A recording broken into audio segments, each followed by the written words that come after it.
আমাৰ চেনেলত এইখন গাড়ী আমি वीडियो बनाइছিলো এখন হৈছে बोलेरो पिकअप 1.7 कंटेनर बॉडी इसका वीडियो हम लोगों ने बनाया था हिंदी में बनाया था किंतु इटा मैं অসমীয়াত ক'বলৈ किंतु जुने लोग से जो कस्टमर ये गाड़ी परचेज किए वो आसामीज में बोलेंगे तो कितना में हुआ है कहाँ से आए सब कुछ हम बताएंगे।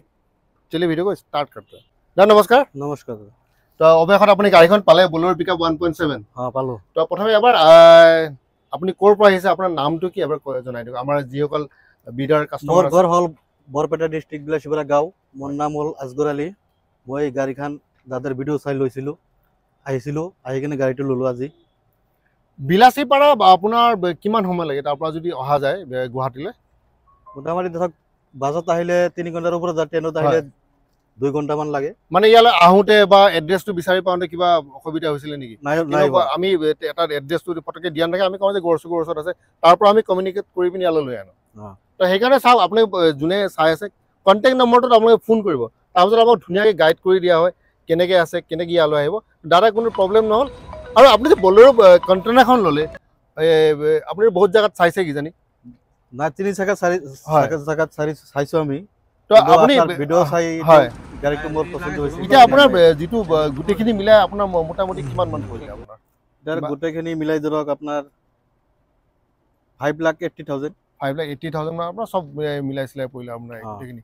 আৰু ইয়াত আপোনাৰ ফাইনেন্স কৰিছে নে আপুনি কেছ কৰিছে? এইটো ফাইনেন্স কৰিছে 4 লাখ টকা মান আপুনি ফাইনেন্স কৰিছে আৰু বাকীখিনি আপুনি কেছ কৰিছে। ঠিকে আছে বাৰু। বাকী এতিয়া এই যে কণ্টেইনাৰখন যে আছে এতিয়া বলেৰো পিকআপ বহুতে আপোনাৰ অকল মানে এইটো বডিত লয়, কিছুমানে কণ্টেইনাৰ বনাই লয়। আপুনি এই কণ্টেইনাৰটো আপুনি আপোনাৰ কিহৰ কাৰণে মানে দৰকাৰী হ'ল, মানে কি কামত লগাব আপুনি? এইটো টাইম নাই দাদা, তাৰ মানে কি এইটো কণ্টেইনাৰ মই নাৰাখো, মই ধানা কাৰবাৰ কৰো। হয় মোৰ হিচাপত এইটো বডিটো মানে আপুনি কণ্টেইনাৰটো আঁতৰাই দিব। কণ্টেইনাৰ আঁতৰাই দিলে মানে কি এইটো প্লেন চিটটো কাটি দিলে হ'ল, বাকীখিনি আপুনি ক'ত লগাব বুলি ক'লে আপুনি? এইটো ধানৰ বিজনেছ। আমি অলপ কিবা কিবি সুধো যে এনেকুৱা ধৰণৰ কি কি বিজনেছত লগাব পাৰে, কিন্তু আমি মাৰ্কেটৰ পৰা এইটো জানিব বিচাৰো এনেকুৱা ধৰণৰ কমাৰ্চিয়েল গাড়ী ক'ত ক'ত লগাব পাৰে। কিছুমানে চব্জিত লগায়, কিছুমানে ধানৰ, এইটো চাওক প্ৰথমবাৰ হ'লে ধানৰ ব্যৱসায় তেওঁ লগাই আছে। এনেকুৱা মানুহে আছে যে আপোনাৰ চিমেণ্ট বালিটো লগায় বা কিবা এনেকুৱা মানে বস্তু লোডিং আনলোডিঙো কৰে, চিমেণ্টৰ বস্তাও লৈ যায়। তো আপুনি ধানত এইটো লগায়। তো এইটো বিজনেছত আপোনাৰ প্ৰফিট কিমান মান হোৱাৰ চান্স থাকে? কিন্তু বহুত মানুহে জানিব বিচাৰে। না মোটামুটি ভালে থাকে ধৰক, ভালে নিজা গাড়ী থাকিলে 30-35 হাজাৰ টকা প্ৰফিট হয় আৰ কি। আৰু আপোনাৰ কিস্তিটো কিমান মান আহিছে কিবা গম পায় নে? এতিয়ালৈ কৈছে নে ফাইনেন্স কোম্পানী? কৈছে ন 14,800 টকা কিস্তি। 14,800 টকা এইটোতো আপুনি দিব পাৰিব, কোনো প্ৰব্লেম নাই। আৰু এটা চাওক মই এইটো মানে কৈ আছোঁ যে ফাইনেন্স কোম্পানীৰ পৰা যেতিয়া আপোনাৰ গাড়ী লয় আপোনালোকে কিন্তু সময়মতে পে'মেণ্টটো একদম জৰুৰী কৰিবই। মানে কি কাৰণে সেইটো চাই পিনে ফাইনেন্স কোম্পানীৰ পইচাটো দিয়ে। আৰু সেইটোৰ ওপৰত বহুত বস্তু হয়, চিভিল স্ক'ৰটো বহুত আপোনাৰ ভাল হৈ থাকে।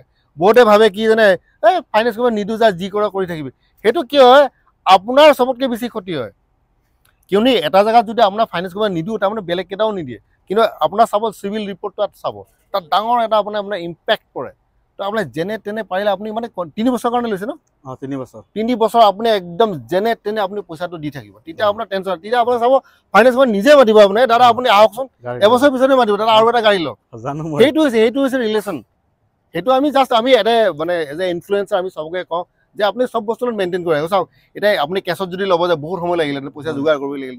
এতিয়া আপোনাৰ ফাইনেন্সত যিয়ে নহওক ৰেট অফ ইণ্টাৰেষ্ট বেছি হ'লেও আপোনাৰ কিন্তু সেইটো পইচা ওলাই যাব। তো ঠিক আছে, দাদাৰ লগত কথা পাতি খুব ভাল লাগিল। এইদৰে আপুনি বিজনেছত ছাকচেছ হওক।